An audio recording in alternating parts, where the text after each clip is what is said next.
After 7 years of marriage, Major Ethan Carter threw his wife and child out into the teeth of a raging storm, all to make room for his wealthy mistress.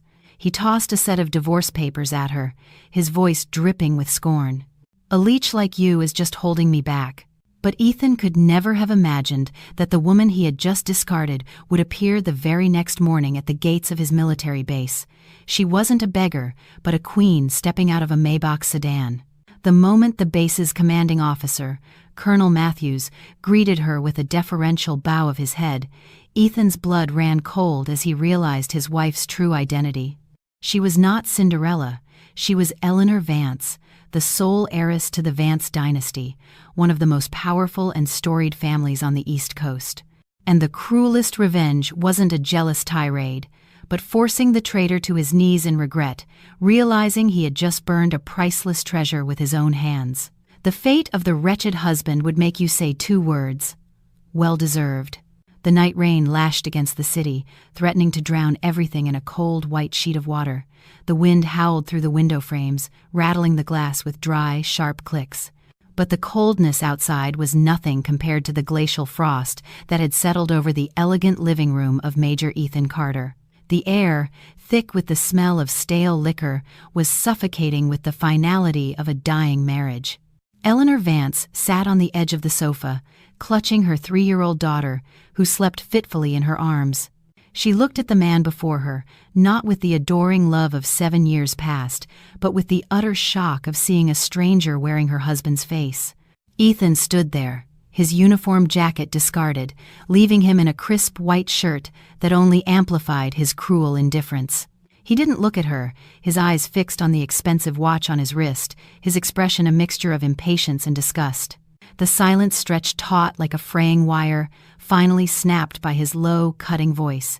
He bit off each word, devoid of any affection for the woman he had shared a bed with for years. His reason for kicking her out was delivered as casually as brushing lint off his shoulder. Ethan said she had become a burden, that her quiet, submissive nature was now just a useless liability, an obstacle on his wide-open path to success. He needed a wife who was more than a homemaker. He needed a launch pad to power, someone who could elevate him to the positions he craved. And that woman was certainly not Eleanor, the woman who had given up everything to be his shadow. Eleanor bit her lip so hard she tasted blood. She wanted to scream, to ask him about the vows they had made, to remind him of the youth and the true identity she had sacrificed to build this family. But looking into his calculating, ambitious eyes, she knew words were useless. Ethan's betrayal wasn't a momentary lapse. It was a carefully orchestrated plan to clear the way for another woman, a wealthy heiress, who could roll out the red carpet for his career. He wasn't just having an affair, he was performing a transfusion on his life, cutting away the part that was once closest to him. Before Eleanor could process it, Ethan roughly dragged a pre-packed suitcase from the corner and threw it into the middle of the room. The sound of the wheels clattering on the hardwood floor was so jarring it made the child in her arms startle and wail. Her daughter's cry tore through Eleanor's last shred of composure, but it also awakened her maternal instinct, forcing her to be strong. Ethan showed no pity at the sound of his own child's weeping. He merely frowned in annoyance and pointed a finger toward the door, an exorcist banishing a demon. He coldly ordered her to leave tonight, because she was arriving in the morning, and he didn't want any remnants of his failed marriage to offend his new lover's eyes. His cruelty peaked when he declared she was unworthy to stand beside a man like him, a man on the cusp of greatness. Eleanor stood up, holding her child tighter. For the first time that night, her gaze met his directly. It was not a look of pleading or weakness, but a piercing stare that saw straight into the dark abyss of his soul. Without a word, she silently picked up the suitcase and turned her back on the house that was once her home, now a tomb for her youth. The heavy oak door slammed shut behind her, the boom echoing like a gavel's final strike, severing all ties. The sound, resonating through the storm, was more final than thunder, cutting off any path of return. The moment she stepped off the porch, the freezing rain lashed at her face, stinging like 1,000 tiny needles. Rainwater mixed with salty tears, trickling down the corners of her trembling lips. She took off her thin coat and wrapped it tightly around her daughter, trying to shield the small child from the fury of the storm. The frightened toddler burrowed deeper into her mother's chest, her whimpers swallowed by the downpour. Eleanor's feet felt like lead as she walked down the street, its asphalt surface slick with the jaundiced glow of streetlights. Each step was a knife twisting in her pride. She remembered the early days, when she had abandoned her life as the cherished daughter of a legendary family to marry a poor army officer, believing in the purity of his love. She had secretly used her own money to support him, to build his reputation piece by piece. And now that he had grown his wings, he cast her aside like a worn-out coat for a newer, more fashionable one. The rain grew heavier, and the wind whipped the trees into a frenzy, their branches bending as if about to snap. The image of a small woman carrying a child, stumbling through the vast, dark expanse, was one of utter desolation. No taxi stopped, no door opened. The entire world seemed to have turned its back on them on this fateful night. The cold seeped into her skin, into her very bones, but the chill in her heart was far more terrifying. It was the cold of despair, of shattered faith, of being utterly alone in a world where she thought she had found a safe harbor.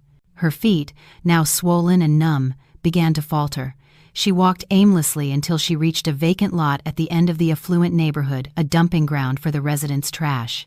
The stench of rot and damp earth filled the air, a nauseating miasma. How ironic that the filthiest, most disgusting place was the only one that offered her refuge. Her legs gave out, and she collapsed next to a pile of junk. The suitcase fell over, its contents spilling onto the muddy ground. Eleanor held her child tight, her back against a grimy, moss-covered brick wall, her breath coming out in weak, white puffs. She tilted her face to the sky, letting the rain wash over her delicate features, now pale from cold and pain. In that moment of ultimate despair, with her dignity crushed and her body and soul broken, a dark flame of vengeance began to smolder in Eleanor's eyes. Here, in this garbage heap, shunned by the world, she realized a part of her had died. The meek, long-suffering woman of yesterday had perished in the storm. She looked at her daughter, now asleep from exhaustion in her arms. Her hand clenched into a fist, nails digging into her palm until they drew blood. She swore to herself that the tears of this night would be the last she ever shed for Ethan Carter. From the ashes of this marriage, she would rise again not merely to survive, but to reclaim everything he had stolen, to make him see the true value of what he had so callously thrown away like trash. Darkness enveloped mother and child, but deep within, a much larger storm was brewing, heralding a proud rebirth from the deepest mud pit of her life. In the ink-black night, where the drumming of rain on the tattered tin roofs of the slums created a miserable symphony, two brilliant beams of light suddenly sliced through the darkness, illuminating the mud-drenched vacant lot. It was the headlights of a black Maybach, gliding into the narrow alley like a colossal beast that had lost its way. The presence of such a luxury vehicle in this god-forsaken place was so incongruous that even the rain seemed to pause on its gleaming hood. The car stopped just a few feet from where Eleanor and her child lay. The whisper-quiet engine died, replaced by the howl of the wind through the broken windows of nearby derelict houses. The rear door opened, and a man stepped out before the driver could circle around with an umbrella. His expensive, handcrafted leather shoes stepped directly into a muddy puddle, but their owner seemed not to care.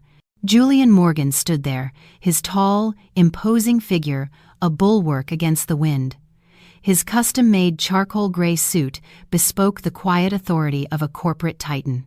But that composure lasted only a second, until his eyes fell upon the small, huddled form by the trash heap. Under the harsh glare of the headlights, Eleanor looked like a broken, discarded statue. Her long, dark hair, once silky, was now matted with rain, plastered to a face devoid of color. She clutched her child in a desperate, protective embrace, a mother bird with broken wings still trying to shield her young from the storm. Julian's heart seized. A pain, sharper and more violent than any hostile takeover he had ever weathered, shot through him. He rushed forward and knelt in the filth, heedless of the mud staining his fine suit. His hand trembled as it touched her shoulder. The cold from her body was like an electric shock. He gently turned her face toward him, brushing away the wet strands of hair. It was her. It was really her. Eleanor Vance, the muse of his college years. the girl whose radiant smile had made his heart skip a beat for 4 long years, though he had never dared to confess his feelings. The woman he had assumed was living a life of pampered bliss, now lying by the roadside amidst reeking garbage in the most wretched state imaginable. Sorrow swelled into a tidal wave of fury inside him, overwhelming all reason. He couldn't believe his eyes. His large hands quickly shrugged off his heavy wool overcoat and wrapped it around both mother and child. Then he lifted them both into his arms as if they weighed nothing. Eleanor had fainted from exhaustion, her head lolling against his solid chest, her breath as faint as a candle flame in the wind. Julian held her tight and strode quickly back to the car. His eyes darkened, concealing a barely suppressed rage. He ordered the driver to his private villa, his voice low but carrying an authority that made the experienced chauffeur shiver and ask no questions. The car sped through the night, leaving the cold, miserable trash heap and the painful past behind, a modern-day ark rescuing lost souls from the flood. In the warm, quiet sanctuary of the luxury car, Julian studied Eleanor's gaunt face in the intermittent glow of the streetlights. He took a warm cloth and gently wiped the streaks of mud from her cheeks. His fingers grazed the small scratches near her eyes, marks of hardship and time. He wondered how she had lived all these years. The man she had chosen, the one for whom she had rejected all others, what had he done to reduce this precious gem to such a state? Each question was a fresh stab of self-reproach. If only he had been braver back then, if only he hadn't stepped aside, perhaps she wouldn't have had to endure this humiliation tonight. When Eleanor awoke, the first sensation wasn't the bone-chilling cold or the drumming of rain, but a strange, enveloping softness.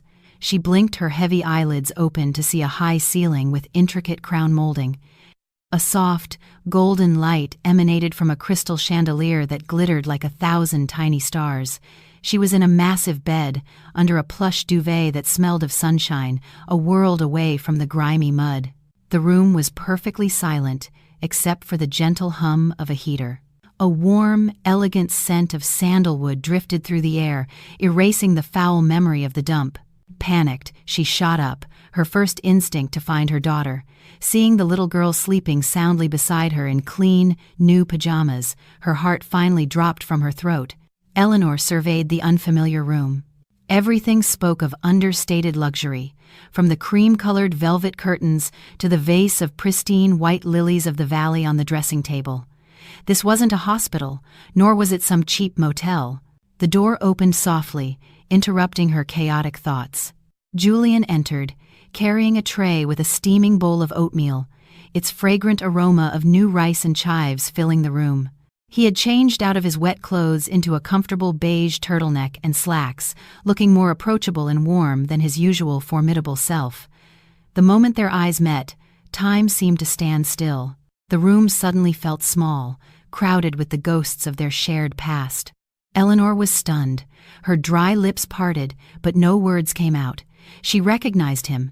How could she forget the brilliant class president, the classmate who had quietly helped her throughout college, the one who had sent a lavish, anonymous wedding gift?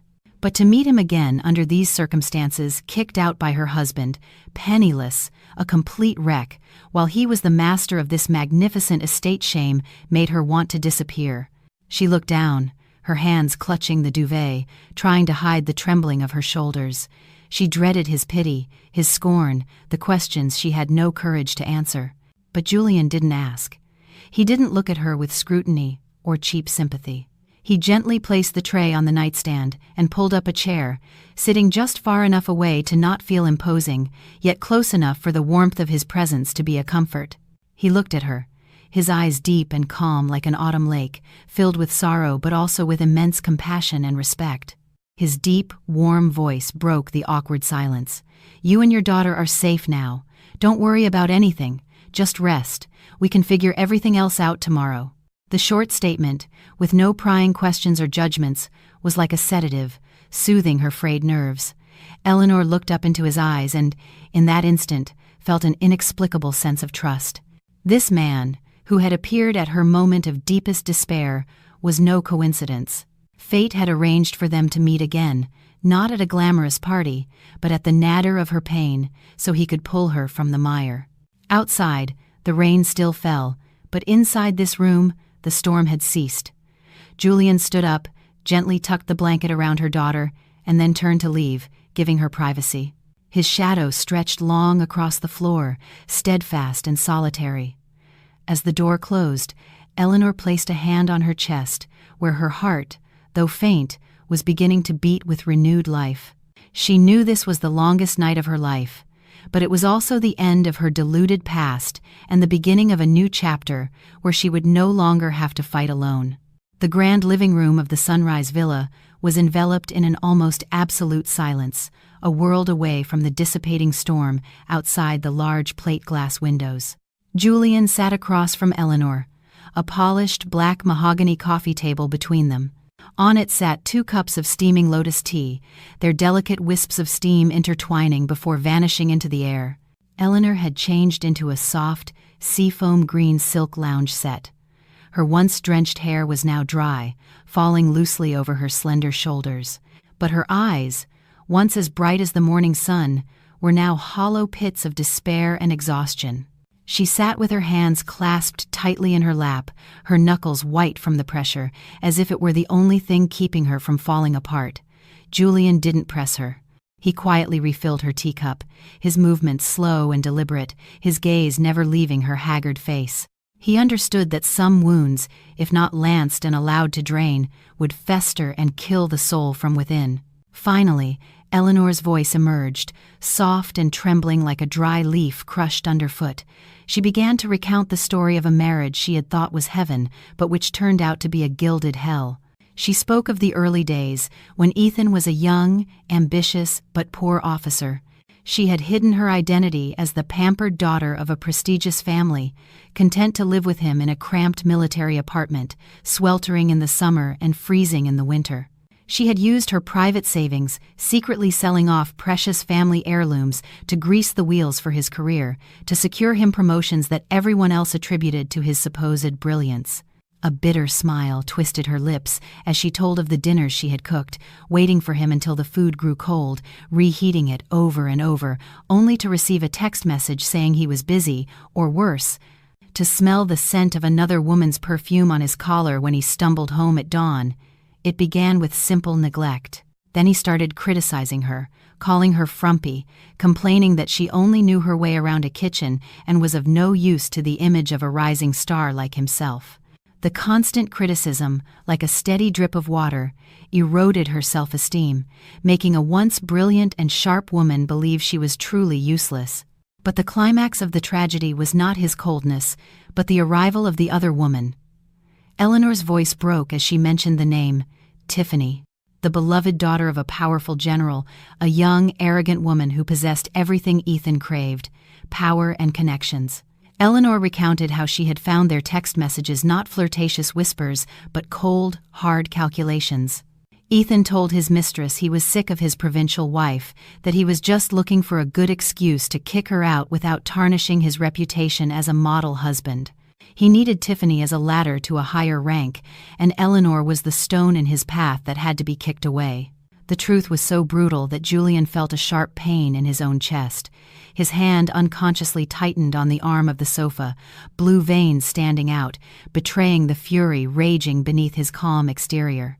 He was enraged not only by Ethan's treachery, but also at himself for allowing the woman he cherished to endure such degradation for so many years. Julian stood and walked to the window, staring out into the black night. His back was to her, a solitary but solid silhouette. "Has he signed the papers?" he asked without turning, his voice laced with a cold, deadly edge. Eleanor shook her head, fresh tears welling up. "He didn't give me any papers. He just threw us out. He wants me to file, to admit I'm not worthy, so he can maintain his pristine image." A humorless, contemptuous smirk played on Julian's lips. In his mind, a plan began to form, as intricate and sharp as a master's chess game. He took out his phone and sent a short text to his most trusted assistant. "Investigate Major Ethan Carter's entire record for the past 5 years. Focus on illicit income and his relationship with the Reed family. I want the report before sunrise."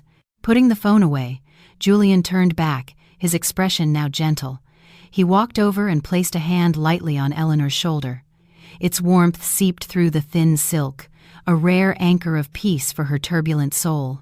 "You did nothing wrong, Eleanor," he said, his voice a deep, resonant comfort. "Your only mistake was giving a pearl to a blind man. But this game isn't over. He wants a reputation? I'll make him famous. He wants power? I'll show him what real power is." Julian's words were like an electric current, jolting Eleanor's dormant pride awake. She looked up at him and saw in his eyes a firm commitment, not the empty promise of a charmer, but the vow of a true gentleman. Eleanor excused herself to the bathroom. Standing before the large, brightly lit mirror, she stared at her reflection. The woman in the mirror had swollen eyes and pale skin. She looked pathetic. But deep within those eyes, she saw a flicker of the old Eleanor Vance, the top student of the economics department, the woman who had captivated countless young men not just with her beauty, but with her intellect and spirit. She turned on the tap and splashed cold water on her face, scrubbing hard as if to wash away the filth, the weakness, the miserable submission of the past 7 years.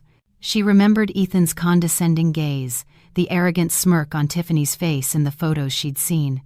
They thought she was a weak, clinging vine.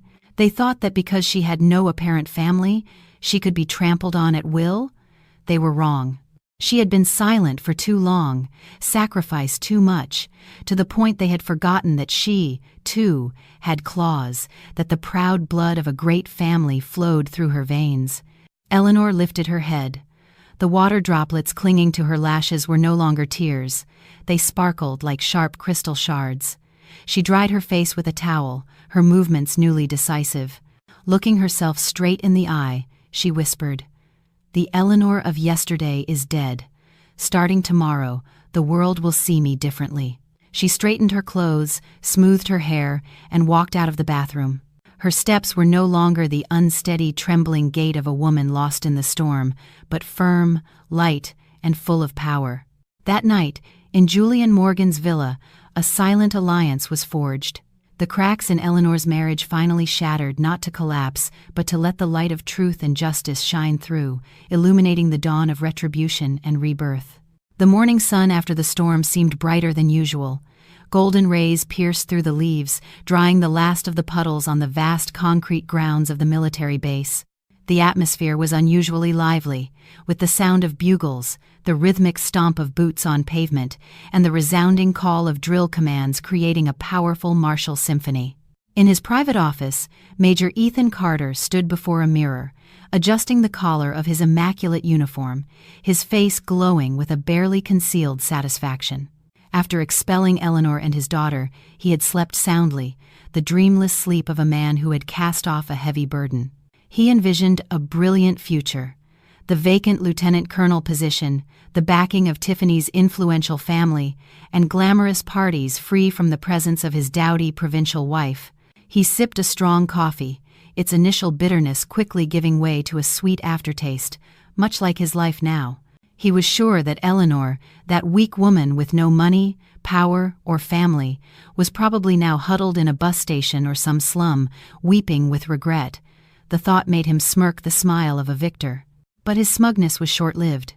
At precisely 0800 hours, as Ethan was chatting with junior officers near the main gate about the upcoming promotions, an unusual event brought all conversation to a halt. From a distance, a sleek black sedan approached, its presence as majestic and intimidating as a great beast.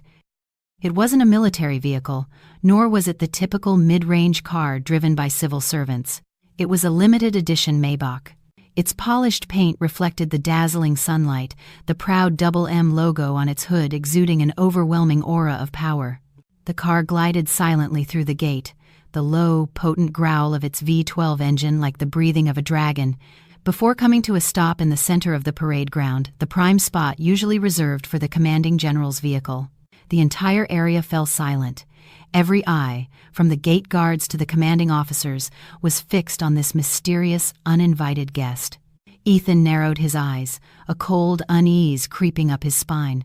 Who would have the audacity to drive such a car straight onto a military installation and park so brazenly? The rear door opened. A bodyguard in a black suit stepped out and swiftly opened the door for his principal, his movements precise and professional. In that moment, time seemed to freeze. From the opulent interior, a black, pointed-toe stiletto heel touched the ground. The sharp click of the heel on the concrete echoed in the silence. Then, a woman emerged.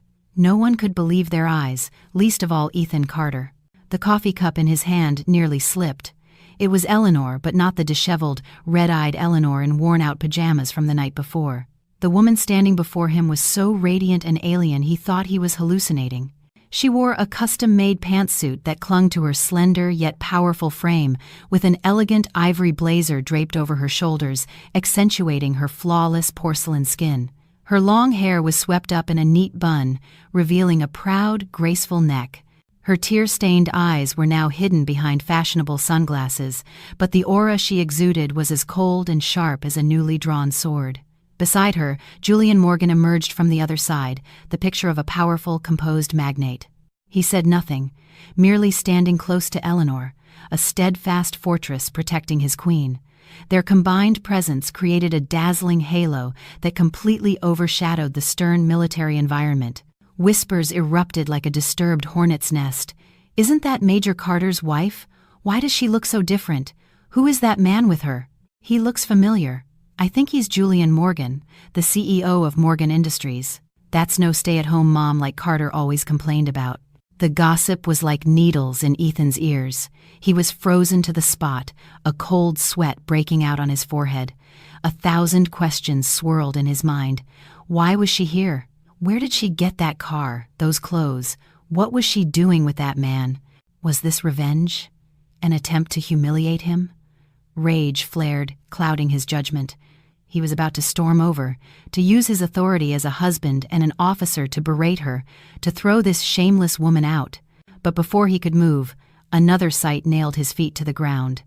From the command building, Colonel Matthews, the base commander known for his stern and unapproachable demeanor, strode out hastily. Instead of his usual scowl at seeing unauthorized civilians, his face was wreathed in a broad smile. He walked briskly toward the luxury car, passing right by Ethan without so much as a glance, as if he were invisible. He stopped in front of Eleanor, and the most devastating blow to Ethan's ego occurred. The powerful colonel, the man Ethan had to constantly flatter and appease, bent slightly at the waist and extended both hands to shake Eleanor's, an attitude of profound and rare respect. "Miss Vance, what an honor.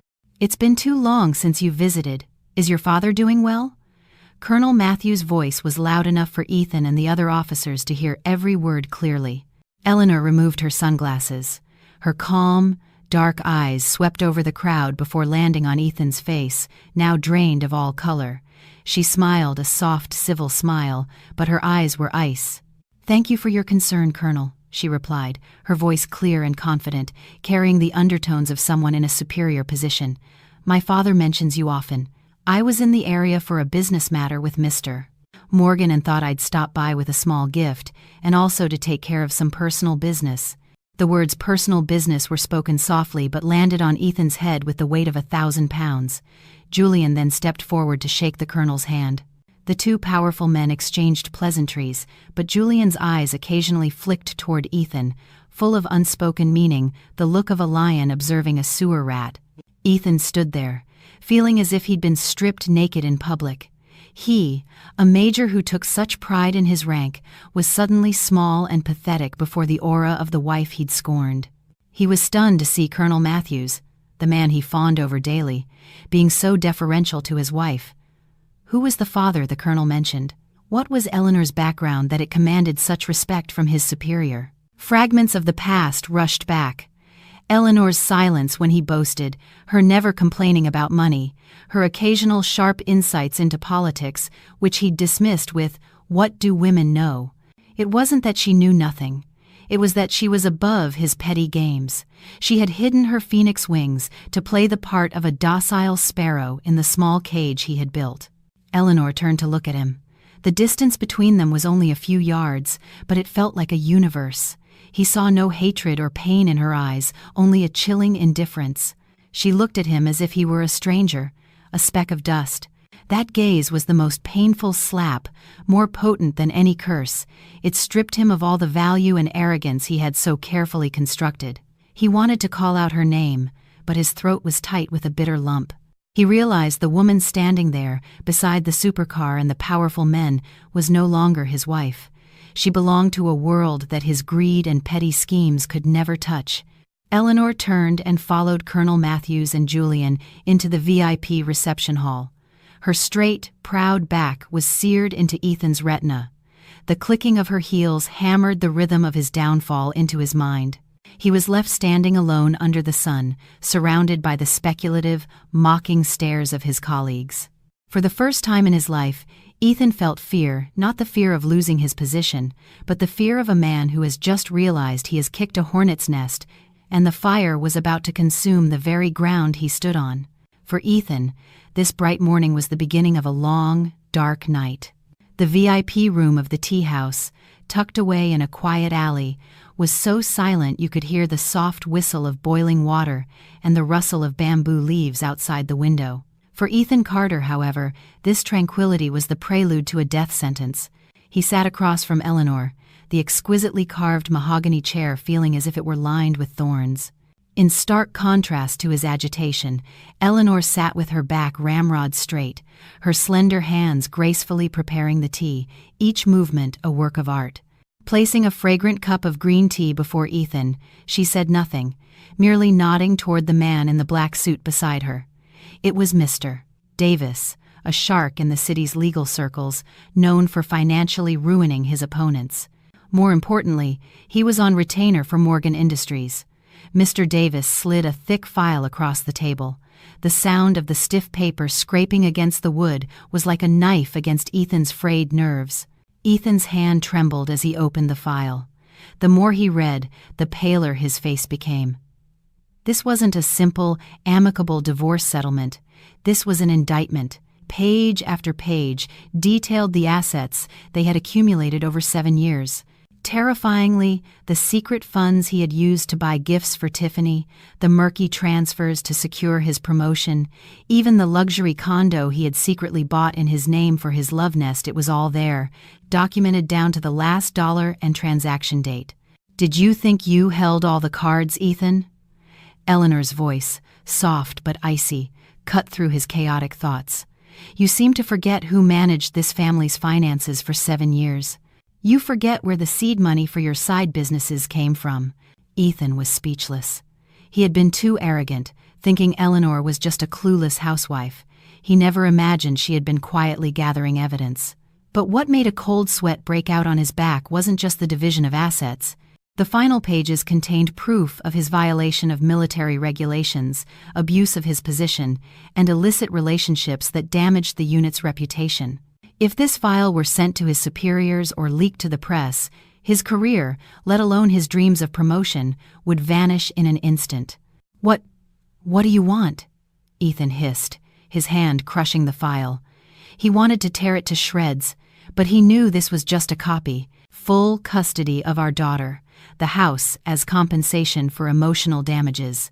You will leave with exactly what you had when we married, nothing but your old pickup truck."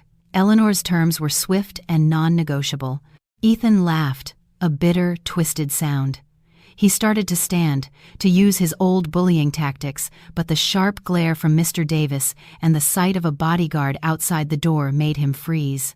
Above all, the name Morgan Industries and the image of Julian Morgan loomed over him like a mountain.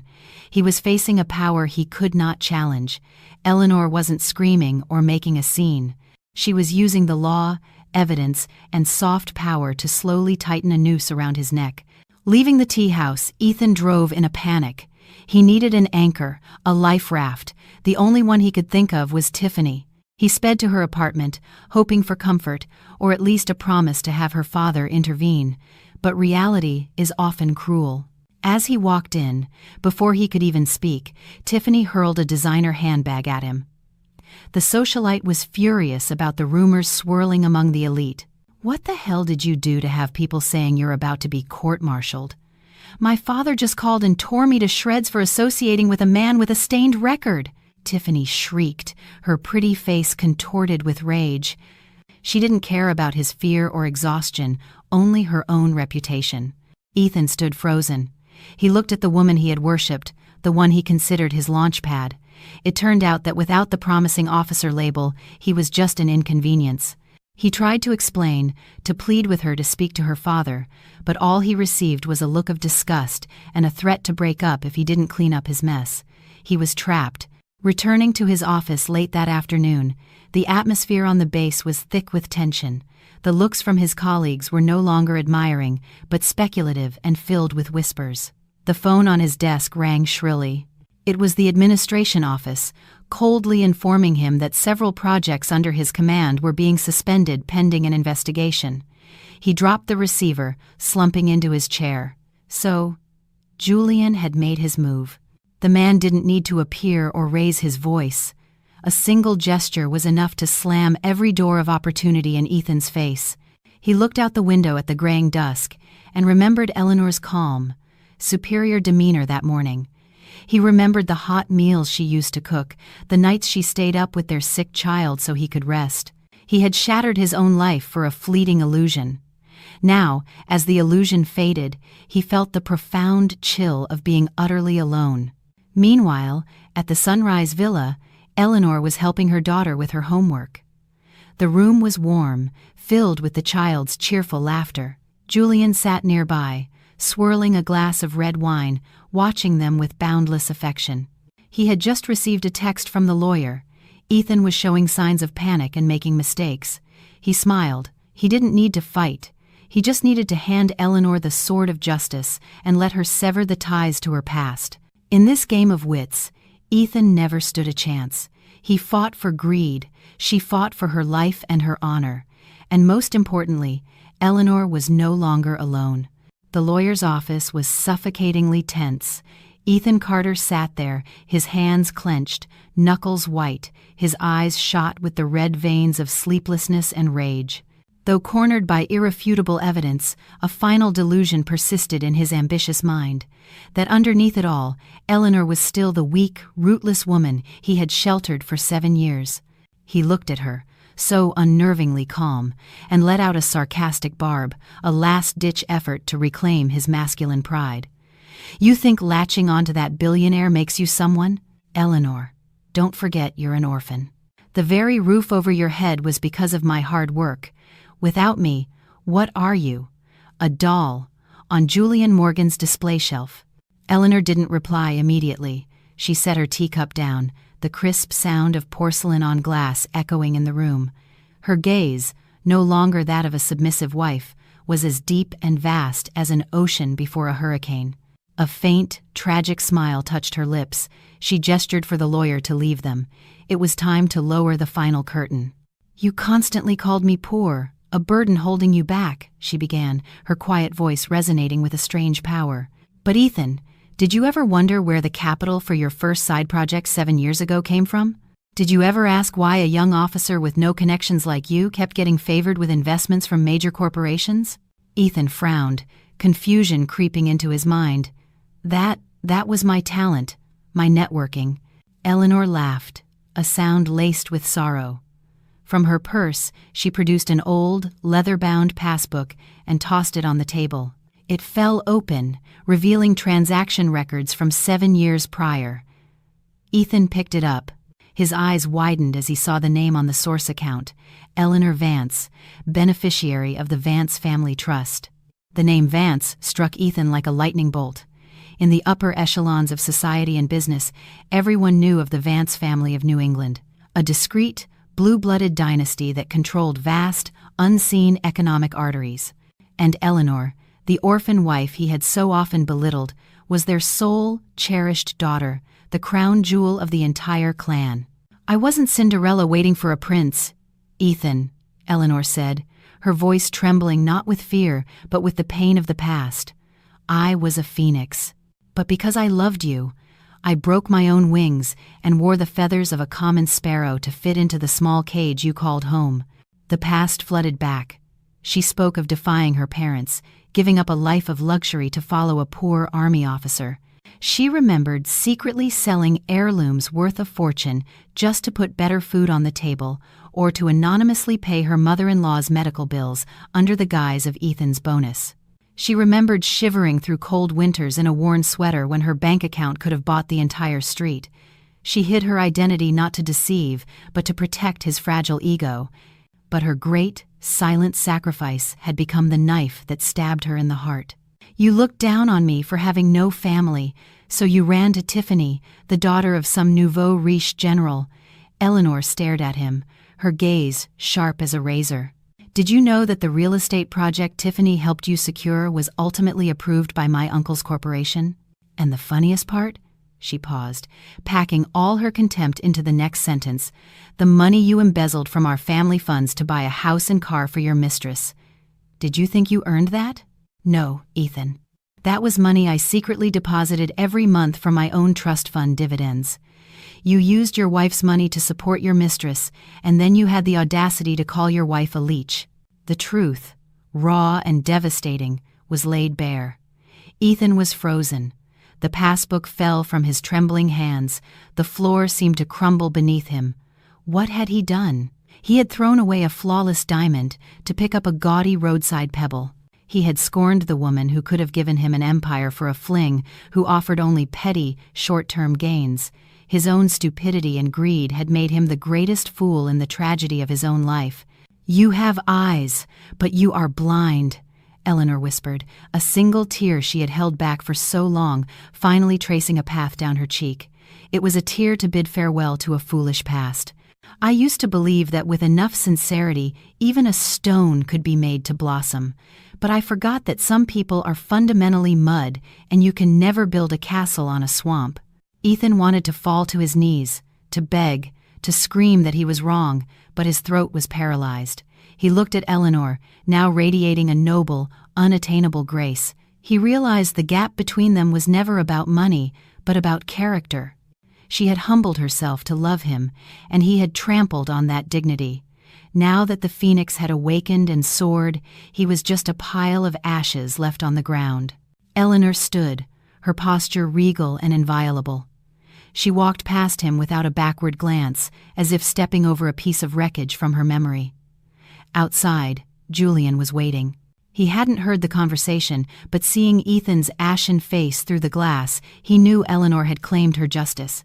He opened the car door for her, shielding her from the late-season wind. In the silent room, Ethan Carter sat alone amidst the scattered papers. He buried his head in his hands, a wild, maniacal laugh erupting from his hollow chest. He laughed at his own colossal foolishness, at the exorbitant price of his betrayal, at the cruel irony of fate. He had lost everything, not because someone took it, but because he himself had set fire to the treasure in his own home, to chase a mirage on the horizon. The tragic symphony for a traitor had only just begun, its most painful, resonant movement. The air in the penthouse suite of the Morgan Tower was so still you could hear the wind howling outside the thick, reinforced glass. Ethan Carter sat hunched in an expensive leather armchair, his once pristine uniform now rumpled, his tie loosened like a noose removed from a condemned man's neck.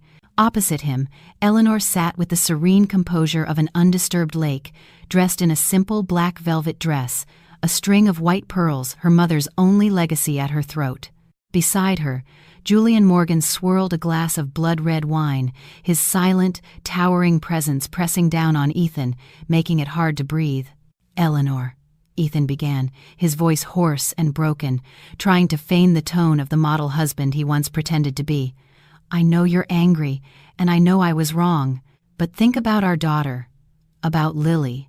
Do you really want her to grow up in a broken home, to be pitied for not having a father? Think of the 7 years we had, the vows we took. I just had a moment of weakness. I was tempted." He was playing his final card, her compassion, the very weapon he had used to control her for years. He believed that no matter how strong a woman was, she would soften at the mention of her child and their shared history. But Eleanor was unmoved.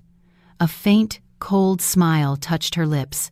She set her teacup down with a sharp click, cutting off his pathetic monologue. "Our vows?" She repeated the words slowly, as if they were poison. Are you talking about the vow that had you throwing your wife and child into a storm? Or the one where you used my savings to buy handbags for your mistress? I swear, I never meant for it to go that far, Ethan pleaded, his face flushed. I was drunk. I was angry. Tiffany pushed me. Enough! Eleanor cut him off, her voice quiet but absolute. Her slender hand pushed a thick stack of documents across the table. You say you were tempted. Then explain these. Ethan's hands shook as he picked them up. It was an investigation file, chillingly detailed. The first pages were photos of him and Tiffany on his business trips to five-star resorts, the dates perfectly matching the times his daughter was in the hospital with a fever and he had claimed to be in training.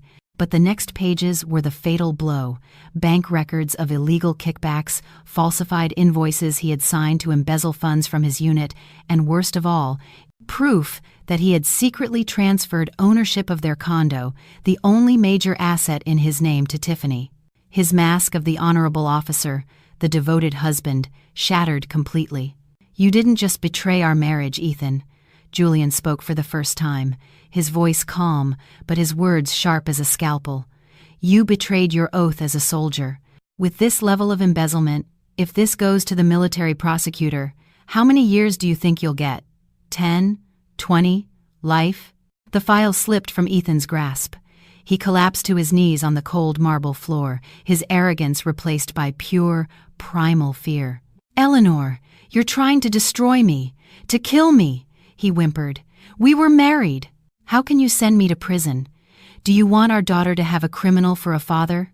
Eleanor rose and stood before him, a goddess of justice passing judgment.